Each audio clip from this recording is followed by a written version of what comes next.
ayat yang ke-27. Matius pasal yang ke-17 ayat 24 sampai ayat yang ke-27.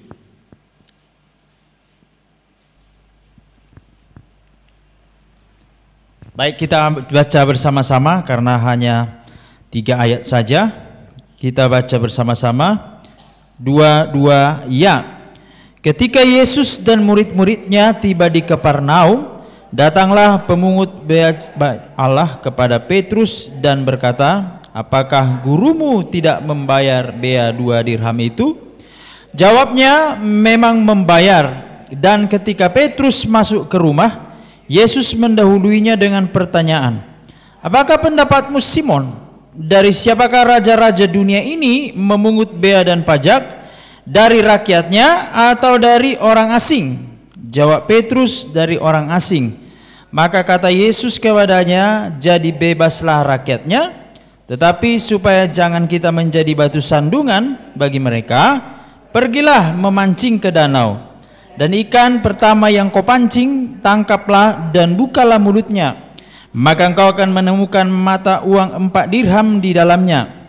Ambillah itu dan bayarkanlah kepada mereka, bagiku dan bagimu." Ibu-ibu yang terkasih dalam Tuhan, hari ini kita berbicara tentang batu sandungan, ya. Bersinar atau berkarat, menjadi berkat atau membawa hal yang tidak baik, ya. Nah, ibu-ibu yang terkasih dalam Tuhan, apa yang baru saja kita baca, perhatikan ini. Ini ada tulisan rakyatnya, itu saya coret di sini. Nah, ternyata bahasa aslinya bukan dari rakyatnya. Ya, kalau di dalam LAI sepertinya salah terjemahan itu. Jadi bukan dari rakyatnya. Dari bahasa aslinya, dari bahasa King James Version dan bahasa yang lain, bahasa Toba, bahasa Simalungun juga, itu bukan dari rakyat, tapi their own children, ya, dari anaknya. Jadi kalau misalnya kita terjemahkan dalam bahasa Indonesia ini ayat 25, dari anaknya atau dari orang asing, itu sebenarnya terjemahan yang pas, ya. Makanya kan Alkitab kita ini perlu kita lihat dalam terjemahan bahasa aslinya. Jadi bukan dari rakyatnya atau dari orang asing, ya, their own children or of strangers. Nah, apa hubungannya jangan menjadi batu sandungan dengan ayat ini? Oke, mari kita lihat dulu, ibu-ibu, sedikit tentang konteks historis dan sosial, ya. Nah, pajak 2 dirham ini pajak, bukan pajak yang disetorkan ke Kaisaran Romawi, ya. Sama seperti misalnya kita punya pajak, kita kasih ke negara, melainkan pajak keagamaan Yahudi, ya. Jadi pajak ini jumlahnya 2 dirham, setara dengan setengah sikal, dibayar setiap tahun oleh laki-laki Yahudi dewasa dan wajib. Seperti guguan tahun, ya, tapi guguan tahun kan kadang nggak wajib, ya. Nah, ini harus dibayar setiap bulan Adar. Kalau dalam bahasa sehari-harinya bulan Maret.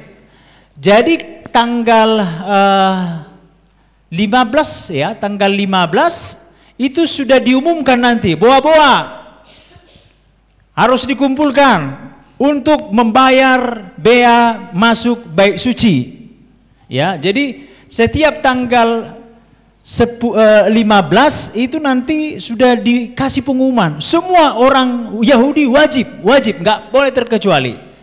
Kemudian nanti sudah dibuatlah nanti posko-posko, misalnya di daerah ini dibuatlah di sana posko nanti untuk memungut pajak itu. Nah, setelah tanggal 25 maka posko-posko ini akan ditutup.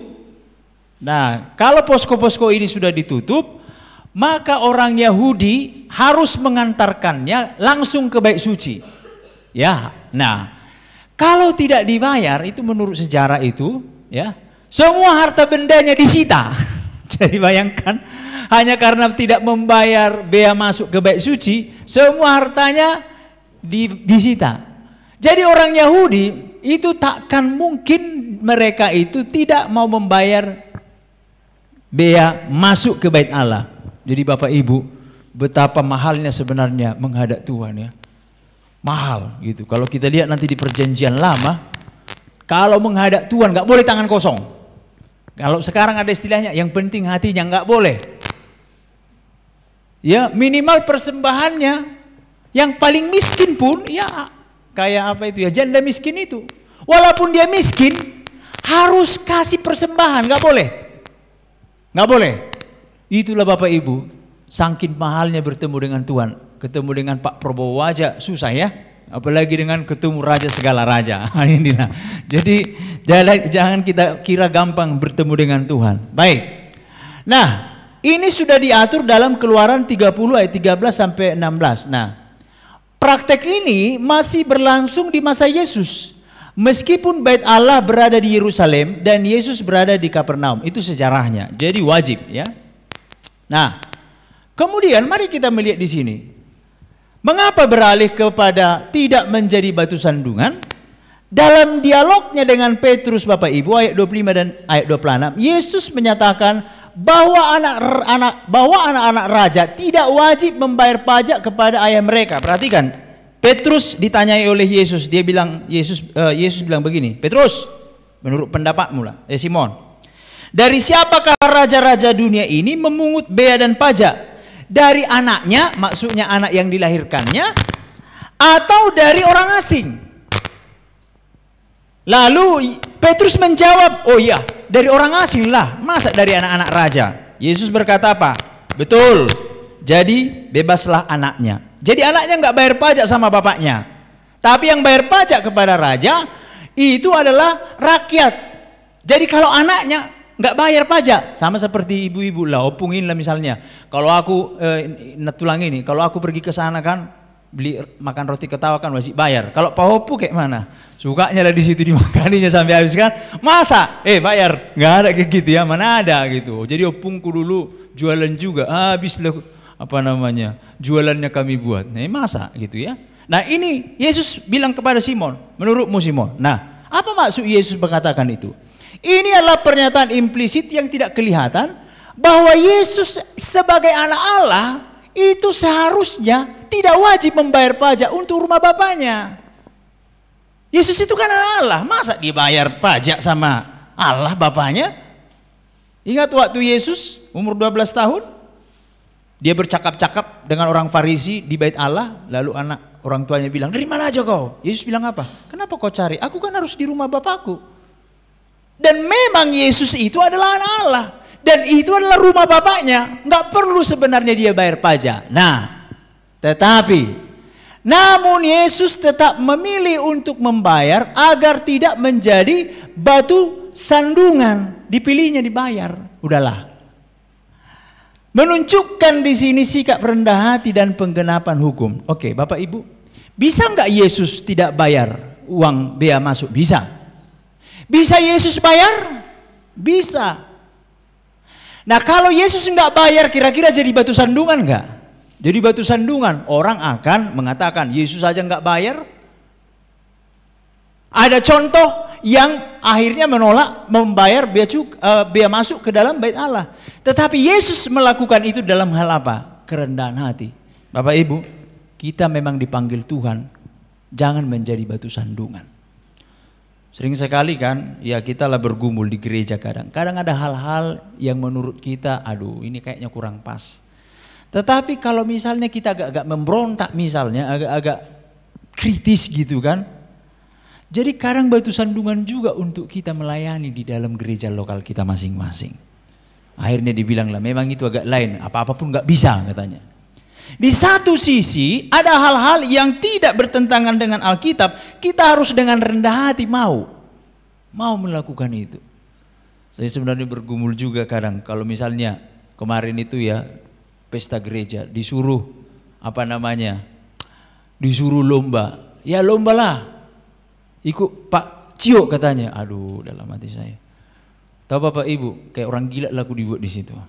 Dibuatlah bokor-bokor ya kan. Lalu pas perlombaan, nah sebenarnya kan aduh pasti dipoto pula dimasukkan ke Facebook.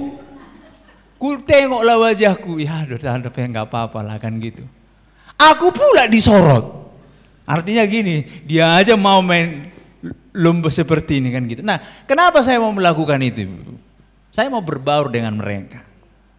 karena ini bukan dosa, supaya jangan jadi batu sandungan. Kadang kan kalau kita pelayan Tuhan ini kayaknya terpisah, ya kan, kayak di ruang Maha Kudus kita ini nggak bisa dimasukin kan gitu.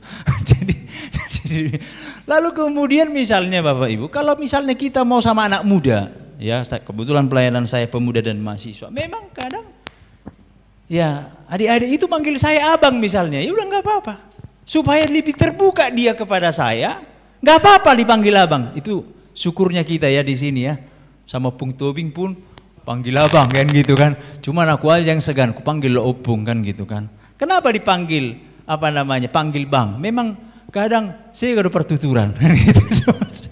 Ya sama inang udah aku panggil abang, kata Bapak Udamdui katanya. Tapi itu kenapa mau dipanggil abang? Udah nggak apa-apa. Adalah sesuatu supaya apa? Supaya lebih akrab kan. Justru saya jadi agak gimana kalau dipanggil amang gitu ya. Orang samang, kayak ada jarak kurasa. Iya dek, sudah saya bilang dek, amang juga dibilangnya dek, saya bilang amang dek ya gitu. Tapi itu sebagai penghormatan dia. Nah Bapak Ibu yang terkasih dalam Tuhan, ada hal-hal di dalam diri kita yang harus kita bikin tidak menjadi batu sandungan. Memang tidak dosa. Ibu-ibu, mencek rambut dosa enggak? Cek rambut. Ya, cek rambut salah enggak? Ibu-ibu ada itu. Iya kan? Dicek rambutnya warna putih, warna merah, warna biru. Kalau misalnya kita bilang, dosa ya rambutmu, kok cek gitu ya. Ada enggak di dalam Alkitab? Memang di Alkitab ada dikatakan begini, engkau tidak berkuasa memutihkan dan menghitamkan rambutmu amang. Tapi kalau bikin biru enggak ada dibilang, inilah dia. Tapi kutanya dulu Bapak Ibu, gimana lah misalnya tiba-tiba tadi aku datang ke sini, rambutku warna kuning sebelah. Menurut Bapak Ibu, ibu-ibu lah, bagiku mungkin agak keren kan? Dosa enggak? Dosa. Tapi jadi batu sandungan enggak dari beberapa? Buat ibu-ibu yang agak-agak gimana lah gitu, agak-agak modis, ya mantap Pak, keren kali Bapak katanya. Tapi datanglah kurasa nebut tulang ini. Nabi haru ini merubut nasoni. Merhira ni budat. Gitu. Ya kan? Ya kadang Bapak Ibu yang terkasih dalam Tuhan, kadang karena batu sandungan, akhirnya mereka nggak mau dengarkan kita. Nah di satu sisi Bapak Ibu yang terkasih di dalam Tuhan, kita dipanggil jangan jadi batu sandungan. Kita harus menahan selera kita, menahan keinginan kita. Demi apa? Demi kebaikan orang lain. Di sini juga Yesus menahan. Sebenarnya bisa nggak Yesus bilang, aku kan anak Allah. Memang betul dia anak Allah. Bisa nggak dia nggak bayar? Oh bisa.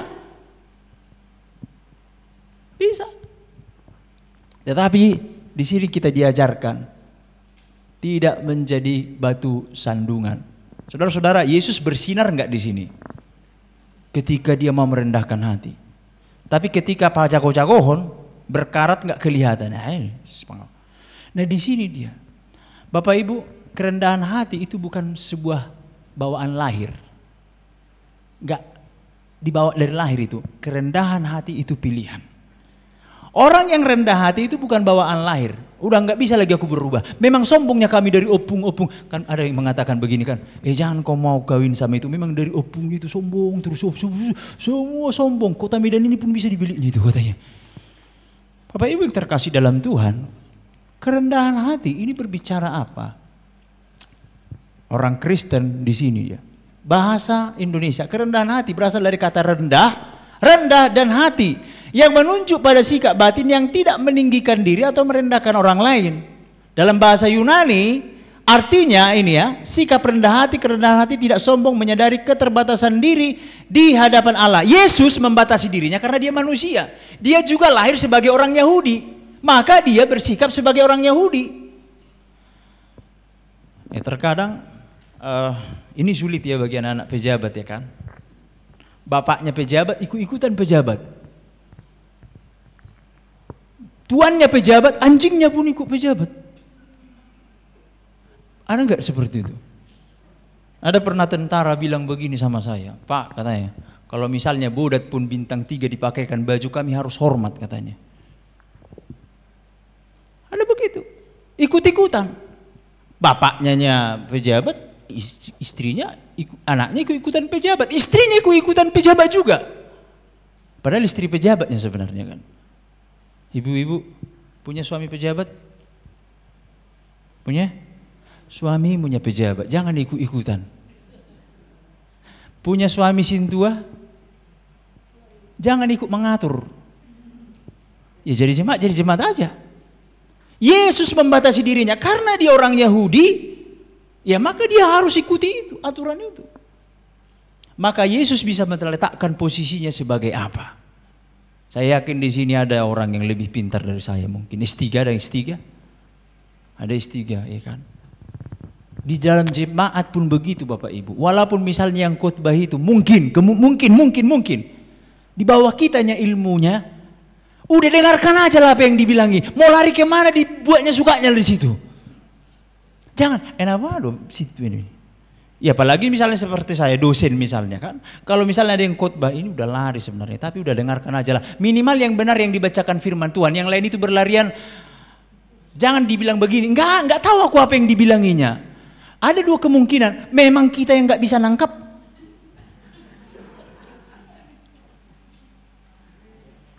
Karena apa, yang lain bisa mengerti. Atau ya sudah benci, yang namanya benci, yang benar pun salah, yang salah benar, itulah orang yang benci. Mau apapun katanya, kalau udah nggak suka kita, anjingnya pun kita lempar lewat dari rumah. Nggak bisa dilempar orangnya, lewat anjingnya. Memang kau kurang ajar kau katanya. Apa salah anjingnya? Tapi ketika lewat dilemparkan itu. Nah, Bapak Ibu, perhatikan di sini. Dia mau merendahkan hati. Merendahkan hati itu adalah mengosongkan dirinya. Apa arti mengosongkan diri? Yesus itu sangat terkenal sekali dengan ayat yang mengatakan begini. Dalam keadaannya sebagai manusia, dia mengosongkan dirinya. Menganggap nggak ada. Kalau ibu-ibu kaya, anggap miskin. Kayak mana itu ya? Kalau kaya menganggap diri miskin, kan bukan berarti jadi miskin kan? Kuanggaplah diriku nggak punya apa-apa. Itulah orang yang bisa rendah hati. Orang kaya hanya bisa rendah hati ketika dia bilang apa? Kuanggapnya ini nggak ada apa-apa. Memang nggak ada apa-apa. Pinjamannya semua kita ini kan? Semua yang kita pinjam. Kalau kita jadi pejabat, kuanggaplah aku nggak jadi pejabat. Kuanggaplah aku ini, misalnya pendidikan kita S3, kuanggaplah aku ini nggak punya pendidikan. Cemana lah itu? Karena kadang yang membuat orang sombong tambah titelnya. S1 masih gini, S2, S3, S4, profesor, nggak bisa lagi ditengoknya orang. Tapi ketika datang titel terakhir, rendah hatilah dia, almarhum. Kalau sudah datang itu, mau apapun titelnya, ya kan rendah. Ada Bapak Ibu tengok orang yang meninggal kayak gini. Ada. Parwa kamu maju, tiki marga berdita sonokan. Hari roa. Ali yang gedung mati. Monggop hohom. Dihatai bidang ulu makuling. Selama hidupnya berbedai, diajak pun berbedai nggak bisa lagi. Nah ini. Oke, yang berikutnya, kemudian tidak menjadi batu sandungan dalam hal yang kedua itu untuk kebaikan orang lain berkorban. Ya, kita melihat di sini. Tetapi jagalah supaya kebebasanmu ini jangan menjadi batu sandungan bagi mereka yang lemah. Karena apabila orang melihat engkau yang mempunyai pengetahuan sedang duduk makan di dalam kuil berhala, bukankah orang yang lemah hati nuraninya itu dikuatkan untuk makan daging persembahan berhala? Dengan jalan demikian orang yang lemah, yaitu saudaramu yang untuk Kristus telah mati, menjadi binasa karena pengetahuanmu. Jika engkau secara demikian berdosa terhadap saudara-saudaramu dan melukai hati nurani mereka yang lemah, engkau pada hakikatnya berdosa terhadap Kristus. Karena itu apabila makanan menjadi batu sandungan bagi saudaraku, aku untuk selama-lamanya tidak akan mau makan daging lagi supaya aku jangan menjadi batu sandungan bagi saudaraku. Dalam hal peristiwa tadi, masalah memberi bea masuk ke bait Allah. Dalam hal ini, masalah makanan. Bapak Ibu sering nggak berkelahi? Naso margota, naso mangalang margota, naso margota. Enak loh. Haram, enak ini. jadi batu sandungan. Kau pemakan Dracula, pemakan darah kan ya. Ya kan begitu. Sesama kita aja kadang begitu. Ini dalam hal makanan. Oke, dua hal inilah misalnya bisa jadi batu sandungan. Masalah makanan saja pada konteks itu. Ada orang yang makan makanan berhala, dia enggak ini lagi, udah mantap imannya. Enggak ada lagi pengaruhnya itu. Tapi ada orang yang lemah imannya. Kok makan makanan persembahan berhala dia kan orang Kristen. Jadi lemah imannya. Bapak Ibu, bukankah sering terjadi seperti itu? Dalam hal cara berpakaian, bisa jadi batu sandungan gitu loh. Iya kan? Iba sanggulna bijong. Iba nomas narang binoto 3 kilo. Datang ke gereja makuling-kuling, kurseseng. Atau bawa sepatu misalnya, langsung bunyi itu. Kayak bunyi apa? Bunyi tapal kuda, kutak, kutuk, kutak. Ngarobe bursipain. Kutak, kutuk, kutak, kutuk, kutak. Ini. Dalam hal apa lagi misalnya? Dalam hal banyak yang lain. Kira-kira pernahkah kita ditegur orang-orang kita? Jangan terlalu menegur kita misalnya jadi batu sandungan. Aku kadang berpikir beginilah. Menurut Bapak Ibu, cocoknya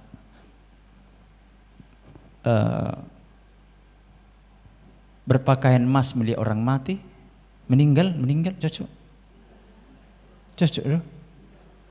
Kalau kita melayat bawa emas, pakai emas, kan itu pesta. Aku gini aja.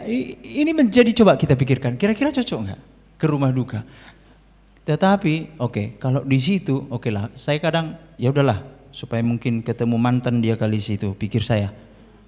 Tapi Bapak Ibu coba waktu ada orang meninggal. Hai guys, lagi melawat. Melawat. Contoh lah misalnya, contoh gitu ya. Contoh, kira-kira gimana? Cobalah lihat kalau ada memposting begitu, lihatlah di bawah itu komentar itu Bapak Ibu. Saya nggak mau katakan apakah itu salah apa benar, karena nggak ada di dalam Alkitab katakan nggak boleh memposting mayat, nggak ada. Tapi cobalah dulu, jadi batu sandungan nggak itu kira-kira? Batu sandungan nggak? Jadi batu sandungan nggak? Ya. Nah, dalam hal ini Paulus katakan apa? Kalau gara-gara makanan itu menjadi batu sandungan bagi saudaraku, ya udah nggak usah kumakan. Kalau itu jadi batu sandungan. Bapak Ibu, di sisi yang ini kita dipanggil jangan menjadi batu sandungan. Tetapi apakah selamanya kita nggak boleh jadi batu sandungan? Ternyata Alkitab katakan tidak. Yesus ketika dia di ayat ini, saya lupa ini bikin Matius atau Markus ini. Waktu itu Yesus berkata begini, hai orang-orang munafik, benarlah nubuat Yesaya tentang kamu. Bangsa ini memuliakan aku dengan bibirnya, padahal hatinya jauh daripadaku. Percuma mereka beribadah kepadaku, sedangkan ajaran yang mereka ajarkan ialah perintah manusia. Lalu Yesus memanggil orang banyak dan berkata kepada mereka, dengar dan camkanlah. Bukan yang masuk ke dalam mulut yang menajiskan orang, melainkan yang keluar dari mulut itulah yang menajiskan orang. Maka datanglah murid-muridnya dan bertanya kepadanya, engkau tahu bahwa perkataanmu itu telah menjadi batu sandungan bagi siapa? Bagi orang Farisi. Jawab Yesus, setiap tanaman yang tidak ditanam oleh Bapakku yang di sorga akan dicabut dengan akar-akarnya. Biarkanlah mereka itu. Mereka orang buta yang menuntun orang buta. Jika orang buta menuntun orang buta, pasti keduanya jatuh ke dalam lubang. Waktu Yesus berkata demikian, murid-muridnya bilang begini, jadi batu sandungan kau nanti, biar situ katanya. Isi. Yesus gak mencabut kata-katanya Bapak Ibu. Hati-hati ya. Sering sekali ketika kita mendapatkan ayat jangan menjadi batu sandungan, akhirnya kita berusaha untuk tidak menjadi batu sandungan. Padahal pada saat itu kita harus jadi batu sandungan. Apa maksudnya ini? Lihat.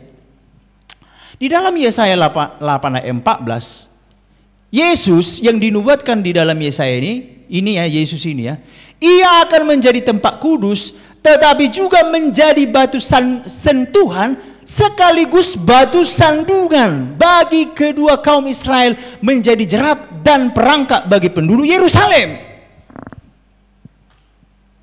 Bapak Ibu, Yesus berkata apa? Dia datang membawa damai, tapi di satu sisi Yesus katakan, aku membawa pedang, membawa perbantahan. Damai sejahtera bagimu, katanya. Tapi di satu sisi Yesus katakan begini, kau kira aku datang membawa damai? Aku datang membawa pedang. Dalam satu keluarga akan bertengkar gara-gara aku, katanya. Ibunya melawan bapaknya, bapaknya melawan ibunya, mertuanya melawan menantunya. Nah, ini perlu kita telaah. Apa maksudnya itu? Nih, Yesus disebut sebagai batu sandungan karena kehadirannya, ajarannya, misinya menimbulkan penolakan dan konflik, terutama di kalangan orang Yahudi pada zamannya. Karena banyak hal-hal yang memang Yesus ikutin, tapi di satu sisi Yesus harus menolak, dan gara-gara itulah Yesus disalibkan. Jadi Bapak Ibu, kita nggak bisa membuat senang selamanya orang, nggak bisa. Stres nanti Bapak Ibu, stres. Nggak bisa. Ada saatnya Bapak Ibu menjadi batu sandungan. Tetapi pertanyaannya, batu sandungan yang bagaimana? Di gereja? Kalau hal-hal yang tidak prinsip, oke, kita mengalah saja supaya tidak jadi batu sandungan. Tapi kalau hal yang prinsip, yang sudah bertentangan dengan firman Tuhan, Bapak Ibu harus jadi batu sandungan. Apa persoalan pada saat itu? Yesus mengajarkan tentang konsep mesianik. Orang Yahudi menantikan Mesias sebagai pemimpin politik dan pembebas dari penjajahan Romawi. Tetapi Yesus datang sebagai hamba yang menderita, bukan penakluk militer. Hal ini membuat banyak orang kecewa dan menolaknya. Nggak sama konsepnya. Maka terjadi apa? Konflik. Konsep mereka selama ini bahwa Mesias yang datang itu adalah penakluk militer. Datang Yesus, oh enggak, salah konsep kalian itu. Konsep Mesias adalah apa? Dia adalah penghapus dosa. Konflik terjadi. Lalu yang berikutnya, Yesus menegur kemunafikan agama. Yesus secara terbuka mengecam orang-orang Farisi dan ahli Taurat karena kemunafikan mereka, korup. Bapak Ibu, kira-kira gimana kalau misalnya kita tahu, misalnya di gereja kita uangnya dikorupsi? Apakah kita diam supaya tidak menjadi batu sandungan? Padahal sudah harus saatnya kita speak up. Udahlah, daripada dibilang nanti aku jadi batu sandungan. Yesus menegur di situ. Ditelan rumah janda-janda kan, persembahan pun dihabisi semua itu. Ditegur Yesus. Lalu kemudian menuntut pertobatan dan iman. Yesus menekankan keselamatan bukan melalui perbuatan hukum Taurat. Pada saat itu konsep di gereja, di orang Yahudi bahwa keselamatan itu adalah perbuatan hukum Taurat. Tapi Yesus katakan enggak. Tetapi melalui iman kepadanya. Bagi orang Yahudi yang taat hukum, ini adalah hal yang mengganggu dan merendahkan. Jadi maksudmu, kami tidak diselamatkan karena perbuatan kami. Yesus katakan apa? Enggak.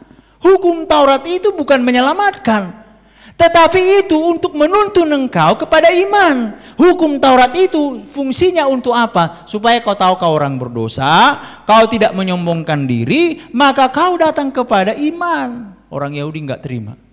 Sepele kau ya, aku rajin melakukan begini, kau rendahkan aku. Maka Yesus jadi batu sandungan. Bapak Ibu, bukankah sering juga terjadi begitu ketika kita katakan keselamatan hanya karena iman? Lalu ada kelompok orang Kristen katakan, oh gak cukup. Saya pernah kena. Saya katakan waktu itu, ya ketika kita belajar firman Tuhan, satu dosa saja sudah cukup melemparkan orang ke neraka loh, saya bilang. Gak perlu banyak dosa. Karena sorga itu sempurna. Ukurannya sempurna 100%. Kalau kita katakan bahwa yang masuk ke dalam kerajaan sorga itu adalah melakukan hukum Taurat, aku bisa nyombong. Karena aku yang membuat aku masuk sorga. Namanya kebenaran. Kalau misalnya iman plus perbuatan baik, artinya bikin saham lah ini, bikin saham. Yesus mati disalibkan, sahamnya iman misalnya 99,999%, perbuatanku 0,000001, bisa nggak aku nyombong dan katakan kepada Yesus seperti ini, Yesus, walaupun kau mati di kayu salib, kan sempurna surga itu, harus 100%. Kau 99,99999%, saya 0,00001, memang kecil, tapi tanpa yang kecil ini nggak ada gunanya engkau disalibkan. Bisa nggak aku nyombong? Waktu itu saya mengalami pertentangan. Ya tapi ini Alkitab katakan. Nah, lalu yang berikutnya, misi salib misalnya. Salib adalah simbol kehinaan dan kutukan. Ketika Yesus disalibkan, banyak orang tidak bisa terima bahwa Mesias harus mati seperti itu. Salib menjadi batu sandungan bagi orang Yahudi. Karena bagi orang Yahudi, siapa yang tergantung di kayu salib terkutuk. Mana mungkin Mesias terkutuk. Itulah juga yang mempengaruhi Petrus. Waktu Petrus itu mendengarkan Yesus mengatakan, anak manusia itu akan ditangkap, dibunuh, pada hari yang ketiga akan disalibkan. Pada hari yang ketiga akan dibangkitkan. Petrus langsung tarik. Janganlah terjadi seperti itu. Karena apa? Konsep orang Yahudi, Mesias nggak boleh mati. Lalu Yesus bilang apa? Enyah kau iblis, kau batu sandungan bagiku. Batu sandungan. Maka Yesus karena mempunyai konsep dan membawa konsep yang berbeda dengan orang Yahudi, dia menjadi batu sandungan pada masa itu. Bapak Ibu, bisa nggak kita jadi batu sandungan dalam keluarga? Karena membawa konsep yang benar tentang kekristenan. Boy siha tahun, boy bersyukurlah ibu anggo gabe siha tahun karena firman Tuhan. Berarti ibu terkenal. Orang terkenalnya biasanya di ngomongin kan. Artis, ibu pernah nggak ngomongin di TV? Pernah ibu digosipin di TV? Atau kakak pernah? Ibu Mas Riani, pelayan di EPDP, banyak kali itu, sok-sok ada. Yang digosipin siapa? Orang-orang yang terkenal kan, Pak Jokowi misalnya, Pak Prabowo. Nah itu biasanya yang digosipin. Jadi apalagi ibu-ibu misalnya punya banyak pengikut misalnya di Meta. Kalau sempat pengikutmu 150.000, ya kan, siap-siaplah banyak komentar yang enggak. Namanya udah terkenal, Yesus kan terkenal. Banyak orang kepingin terkenal, tetapi kalau kita tanya orang yang terkenal, betapa tersiksanya mereka. Karena apa? Mereka pasti punya pikiran, siapalah yang melihat aku di sini. Aku lah misalnya, nggak usah dulu, nggak palanya aku terkenal. Tapi di lampu merah itu harus jaga-jaga juga. Mana tahu nanti ada yang lihat, ya kan gitu. Harus jaga sikap di mana-mana. Bapak Ibu, Yesus pada saat itu begitu. Kira-kira bagaimana di dalam keluarga? Untuk menjadi bersinar, terang, memang harus jadi kontroversi. Gimana? Menantu yang bersinar di dalam keluarga atau menantu yang berkarat? Menantu yang berkarat nggak bergerak, diam aja. Oh lo, baik nang. Oh lo, pokoknya jadi menantu yang baik. Apapun dibilang mau salah atau enggak. Oh lo, oleh nang. Bapak Ibu, waktu mertua saya meninggal, ya kan? Saya yang dibawa oleh famili istri saya. Ketemu dengan tua-tua di hutan. Kumpul di situ semua. Ya baru pengalaman mengurus orang yang meninggal. Lalu duduklah di situ. Lalu kan ditanya, berapa amplop? Tuson kan begitu kan. Mang gudang ne narako. Sedia sa amplop 10.000 mang liano mangam mon sudi kono. Saya hitung-hitung, waduh udah nggak kemanin 100 juta ini saya pikir. Ini, pokoknya ngumpullah semua di situ. Iya kan? Kalau di dalam adat mau tinggi pun gelar kita begini. Semua madok hata, olo Raja Nami. Dalam hatiku sejak kapan lah aku rajaku? Olo Raja Nami. Ada satu. Ya namanya saya perburu. Harus nurut dong kan, mewakili istri saya. Tapi ada satu bilang begini. Adong bahas ada. Untuk ahai, untuk pawang hujan katanya. Pawang hujan. Berubahlah modeku dari perburu gawe hamba Tuhan. Ya kan begitu. Kalau yang tadi oke lah, nanti Tuhan cukupkan ya kan. Tuhan cukupkanlah segala keperluan kami ini kan gitu. Udahlah aku anggaplah itu memberkati orang. Tetapi ketika dibilang seperti itu, saya berdiri langsung. Satabi. Dia bilang, untuk yang satu itu, Satabi, saya tidak bisa berikan. Karena kita orang Kristen dan saya hamba Tuhan, saya bilang.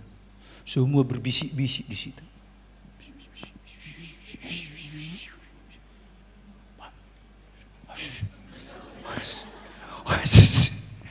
Lalu famili yang membawa saya pun berpikir juga begini, soalnya begini, diikutin salah juga.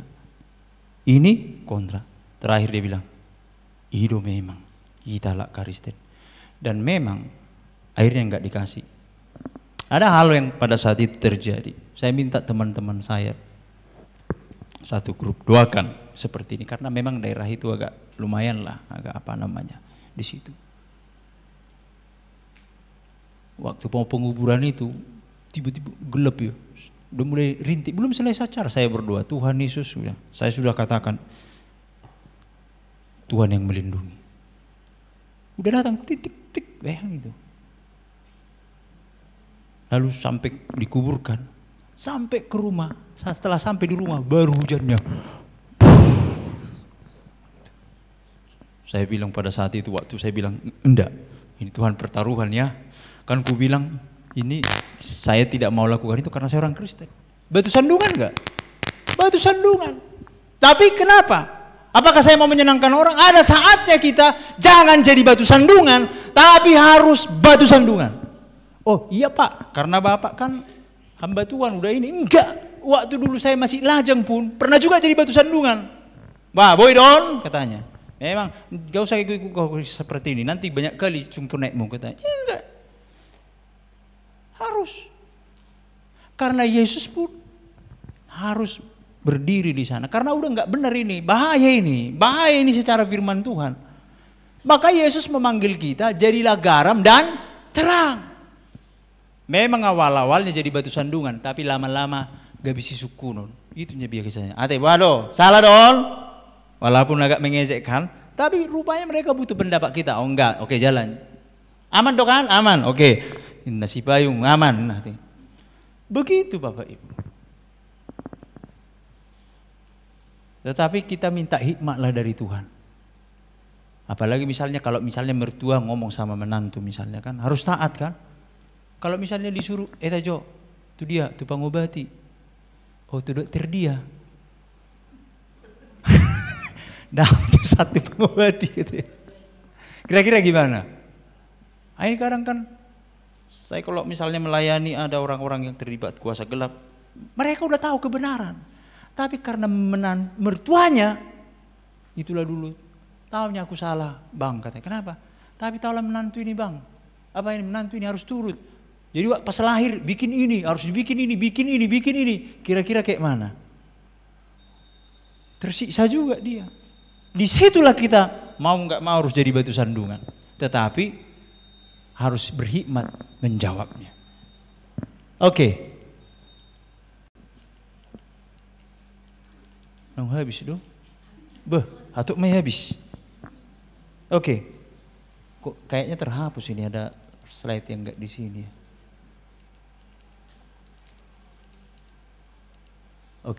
Oke, ibu-ibu yang terkasih dalam Tuhan, bersinar atau berkarat.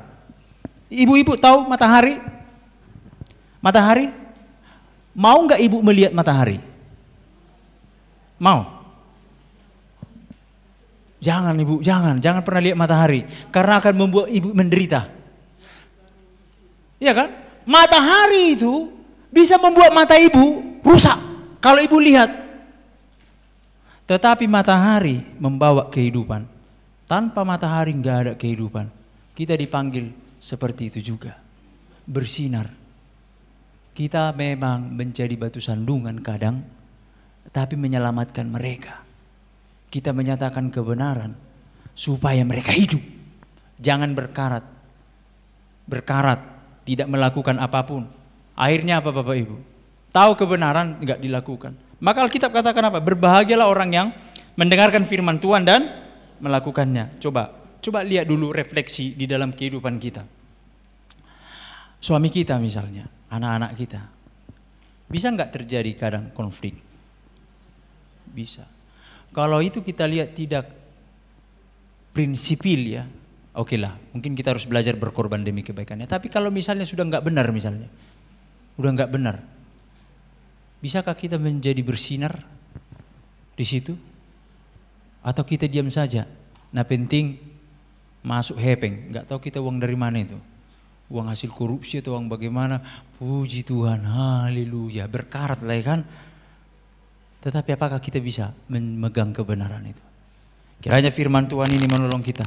Jadilah ibu-ibu yang bersinar, yang bisa menjadi berkat. Walaupun kadang kita menjadi orang yang kontroversial di tengah-tengah orang-orang gereja, keluarga, dan juga lingkungan kita. Amin. Tuhan Yesus berkati. Kita berdoa. Bapa, kami bersyukur buat